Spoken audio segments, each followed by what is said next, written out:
5 ఎకరాలు పంట పండిస్తే పంట నష్టపోయి 3 లక్షలు అప్పు అయితే ఊర్లో అప్పు కట్టలేక ఏమి చేయాలో దిక్కుదోసక పట్నం వచ్చి వాచ్మెన్ డ్యూటీ చేసి సంపాదించి కట్టుకుందాం అనుకున్నాడు. అవి కూడా సరిపోలే. పిల్లలు పెద్దోళ్ళు అయినరు. ప్రభుత్వానికి చెప్పుకుందామని సచివాలయానికి పోతే నెల రోజులు రోజు తిరిగిన ఆడికి ముఖ్యమంత్రి రాలే, మంత్రులు రాలే చెప్పుకోనికే.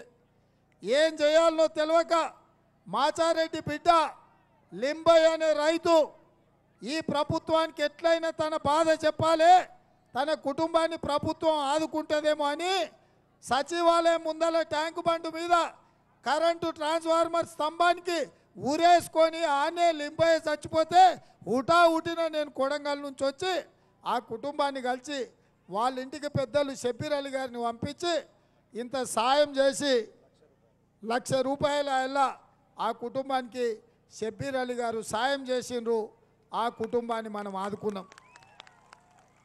మనం లక్షిస్తే ఆయన ప్రాణం రాదు, కానీ భార్య బిడ్డలు కనీసం ఊర్లో గౌరవంగా బతకాలని ఆయన కాంగ్రెస్ పార్టీ సాయం చేసింది. ఆయన కూడా మనల్ని చూడడానికి రాలే.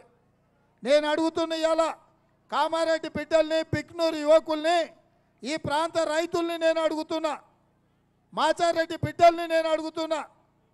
ఇవాళ మనం పండించిన పంట కొనడానికి రాలే, వడగండ్ల వాన పడితే రాలే, మనం చచ్చిపోతే రాలే, మనకు సర్కారు కొలువులు ఇవ్వనికి రాలే, మనకు డబుల్ బెడ్రూమ్ ఇల్లు ఇవ్వనికి రాలే, మన పిల్లలకు చదువు చెప్పేయనికి రాలే.